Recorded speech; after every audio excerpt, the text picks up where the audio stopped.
ರತ್ನಸ್ ಕಿಚನ್ಗೆ ಎಲ್ಲರಿಗೂ ಸ್ವಾಗತ. ಇವತ್ತಿನ ರೆಸಿಪಿ ಏನಪ್ಪಾ ಅಂದ್ರೆ ಖಾರ ಪೊಂಗಲ್. ಅದನ್ನು ಮಾಡುವ ವಿಧಾನ ಹೇಗೆ ಅಂತ ಒಂದ್ಸಲ ನೋಡ್ಕೊಳ್ಳೋಣ. ಅದಕ್ಕೂ ಮೊದಲೇ ಇಲ್ಲಿ ತನಕ ಯಾರು ನನ್ನ ಚಾನೆಲ್ನ ಸಬ್ಸ್ಕ್ರೈಬ್ ಮಾಡ್ಕೊಳ್ಳಿಲ್ವೋ ಅವರು ಸಬ್ಸ್ಕ್ರೈಬ್ ಮಾಡ್ಕೊಳ್ಳಿ.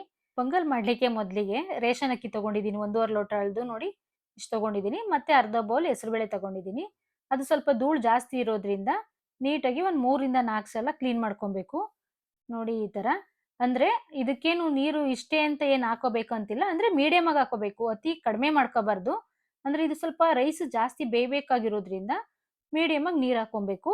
ಮತ್ತೆ ಎಕ್ಸ್ಟ್ರಾ ಆಮೇಲೆ ಹೆಚ್ಚಿಸ್ಕೋಬಹುದು. ನೋಡಿ ರುಚಿಗೆ ಸ್ವಲ್ಪ ಆಗೋಷ್ಟು ಉಪ್ಪು ಹಾಕೊಂಡು, ಮತ್ತೆ ನಾನು ಸ್ವಲ್ಪ ಹಸಿ ಬಟಾಣಿ ಇತ್ತು ಅದನ್ನ ಸೇರಿಸ್ಕೊಂಡು 2 ರಿಂದ 3 ವಿಸಲ್ ಕೂಗಿಸ್ಕೋಬೇಕು.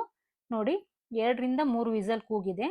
ನಾನು ಸ್ವಲ್ಪ 5 ರಿಂದ 6 ಜನಕ್ಕೆ ಮಾಡೋದ್ರಿಂದ ರೈಸ್ ಸ್ವಲ್ಪ ಜಾಸ್ತಿ ಆಗುತ್ತೆ, ಇದ್ರಲ್ಲಿ ಮಾಡಕ್ಕಾಗಲ್ಲ ಅಂತ ಹೇಳಿ ನೆಕ್ಸ್ಟ್ ಇನ್ನೊಂದು ಕುಕ್ಕರಲ್ಲಿ ನೀರನ್ನ ಚೆನ್ನಾಗಿ ಕುದಿಸ್ಕೊಂಡಿದ್ದೀನಿ. ಯಾಕೆಂದ್ರೆ ತಣ್ಣೀರ್ ಹಾಕೋಬಹುದು, ಆದ್ರೆ ಬಿಸಿನೀರ್ ಸೇರಿಸ್ಕೊಳ್ಳೋದ್ರಿಂದ ಬೇಗ ರೈಸ್ ಚೆನ್ನಾಗಿ ಇದಾಗುತ್ತೆ ಅಂತ ಹೇಳಿ ಬಿಸಿನೀರ್ ಸೇರಿಸ್ಕೊಂತೀನಿ. ನೋಡಿ ಆದ್ರೂ ಅದು ಸರಿ ಬರಲ್ಲ ಅಂತ ಹೇಳಿ ನೆಕ್ಸ್ಟ್ ಇನ್ನೊಂದು ದೊಡ್ಡ ಕುಕ್ಕರ್ಗೆ ಹಾಕೊಂತ ಇದ್ದೀನಿ ನಾನು. ಯಾಕೆಂದ್ರೆ ರೈಸ್ ಸ್ವಲ್ಪ ಜಾಸ್ತಿ ಮಾಡ್ಕೊಳ್ಳೋದ್ರಿಂದ ಇನ್ನೊಂದು ಕುಕ್ಕರ್ಗೆ ಹಾಕೊಂಡಿದ್ದೀನಿ. ನೋಡಿ ಇನ್ನ ಗಟ್ಟಿ ಆಯ್ತದು. ಪೊಂಗಲ್ ಅಂದ್ರೆ ಮೀಡಿಯಂ ಆಗಿರ್ಬೇಕು, ಅತಿ ತೆಳುನೂ ಇರಬಾರ್ದು, ಅತಿ ಗಟ್ಟಿನೂ ಇರಬಾರ್ದು. ಅದರಿಂದ ಇನ್ನೂ ಸ್ವಲ್ಪ ನೀರ್ ಸೇರಿಸ್ಕೊಂಡು, ಮತ್ತೆ ಬೇಕು ಅಂತಂದ್ರೆ ಇನ್ನು ಸ್ವಲ್ಪ ರುಚಿ ಉಪ್ಪು ಹಾಕೋಬಹುದು. ನಾನು ಮೊದಲೇ ಉಪ್ಪು ಹಾಕೊಂಡಿದ್ದೀನಿ. ನೋಡಿ ಅದಕ್ಕೆ ಸ್ವಲ್ಪ ತೆಂಗಿನ ತುರಿ ಹಾಕೊಂಡು, ಸ್ವಲ್ಪ ಕೊತ್ತಂಬರಿ ಎಲ್ಲ ಹಚ್ಚಿಕೊಂಡಿದೆ. ಮತ್ತೆ ಇನ್ನೊಂದ್ ಸ್ವಲ್ಪ ಉಪ್ಪು ಹಾಕೋತಾ ಇದೀನಿ. ಯಾಕೆಂದ್ರೆ ಈಗೆಲ್ಲ ನೀರೆಲ್ಲ ಜಾಸ್ತಿ ಹಾಕ್ಸ್ಕೊಂಡಲ್ಲ, ಅದ್ರಿಂದ ಸ್ವಲ್ಪ ಉಪ್ಪು ಸೇರಿಸ್ಕೊಂಡು ಎಲ್ಲ ನೀಟಾಗಿ ಮಿಕ್ಸ್ ಮಾಡ್ಕೋಬೇಕು ಇದನ್ನ. ನಂತರ ಇದಕ್ಕೆ ಒಂದು ಒಗ್ಗರಣೆ ಕೊಡ್ಲಿಕ್ಕಿದೆ. ಒಗ್ಗರಣೆ ಕೊಡೋಕ್ ಮೊದ್ಲೇನೆ ನಮ್ಗೆ ಎಷ್ಟು ಬೇಕು ನೀರೆಲ್ಲ ಸೇರಿಸಿ ನೀಟಾಗಿ ಮಿಕ್ಸ್ ಮಾಡ್ಕೋಬೇಕು. ಮತ್ತೆ ಒಗ್ಗರಣೆ ಎಲ್ಲ ಕೊಟ್ಮೇಲೆ ನೀರೆಲ್ಲ ಹಾಕೊಂಡ್ರೆ ಟೇಸ್ಟ್ ಇರಲ್ಲ, ಮತ್ತೆ ಸ್ಮೆಲ್ಲು ಇರಲ್ಲ. ಅದರಿಂದ ನೋಡಿ ಒಂದು ಪಾನ್ ತಗೊಂಡಿದ್ದೀನಿ. ಅದಕ್ಕೆ ಸ್ವಲ್ಪ ಎಣ್ಣೆ ಹಾಕೊಂಡು ಸಾಸಿವೆ, ಬ್ಯಾಡಗಿ ಮೆಣಸಿನ್ಕಾಯಿ ಒಂದ್ 2 ರಿಂದ 3 ಹಾಕೋಬೇಕು. ಅಂದ್ರೆ ಖಾರ ಮೆಣಸಿನ್ಕಾಯಿನೂ ಬೇಕು ಅಂದ್ರೆ ಹಾಕೋಬಹುದು. 1-2 ಹಸಿರು ಮೆಣಸಿನ್ಕಾಯಿ, ಅರ್ಧ ಕ್ಯಾಪ್ಸಿಕಮ್ಮು, ಸ್ವಲ್ಪ ಕರಿಬೇವಿನ ಸೊಪ್ಪು, ಮತ್ತೆ ಶುಂಠಿ ಬೆಳ್ಳುಳ್ಳಿನ ದಪ್ಪ ತರ ಕೆಚ್ಚಿದೆ, ಅಂದ್ರೆ ತರಿ ತರಿ ಕೆಚ್ಚಿದೆ.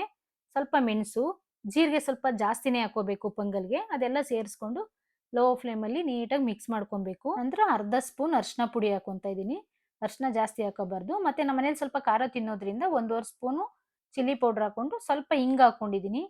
ಹಿಂಗ್ ಹಾಕೊಂಡ್ರೆ ಹೆಲ್ತಿಗೆ ತುಂಬಾ ಒಳ್ಳೇದಂತ ಹೇಳಿ ನಾನು ಎಲ್ಲಾ ಒಗ್ಗರಣೆಗೂ ನಾನು ಹಿಂಗ್ ಸೇರಿಸ್ಕೊಂತೀನಿ. ನೋಡಿ ಲೋ ಫ್ಲೇಮ್ ಅಲ್ಲಿ ಸೀಸ್ಬಾರ್ದು, ಒಗ್ಗರಣೆ ಹಾಕೊಬೇಕು ನೀಟಾಗಿ. ಪೊಂಗಲ್ನು ಅಷ್ಟೇ ಲೋ ಫ್ಲೇಮ್ ಅಲ್ಲೇ ಇಟ್ಕೊಂಡು, ಸ್ವಲ್ಪ ಬಿಸಿ ಇರ್ಬೇಕು, ಅದು ಆರ್ಬಾರ್ದು ಗಟ್ಟಿ ಆಗುತ್ತೆ ಅಂತ ಹೇಳಿ ಲೋ ಫ್ಲೇಮ್ ಅಲ್ಲೇ ಇಟ್ಕೊಂಡು ನೀಟಾಗಿ ಮಿಕ್ಸ್ ಮಾಡ್ಕೊಬೇಕು. ಅದೇನ್ ನೀಟಾಗಿ ಮಿಕ್ಸ್ ಮಾಡಿಲ್ಲ ಅಂದ್ರೆ ತಳ ಎಲ್ಲ ವೈಟ್ ವೈಟ್ ಇರುತ್ತೆ, ಮೇಲೆ ಯೆಲ್ಲೋ ಕಲರ್ ಇರುತ್ತೆ. ಅದರಿಂದ ನೀಟಾಗಿ ಎಲ್ಲಾನು ಒಂದ್ ಕಡೆಯಿಂದ ಮಿಕ್ಸ್ ಮಾಡ್ಕೊಂಡು ಬಿಸಿ ಬಿಸಿ ಪೊಂಗಲ್ನ ಉರ್ಗಡ್ಲೆ ಚಟ್ನಿ ಮಾಡ್ಕೊಂಡು ತಿಂತಾ ಇದ್ರೆ ಎಷ್ಟು ಚೆನ್ನಾಗಿರುತ್ತೆ ಗೊತ್ತಾ.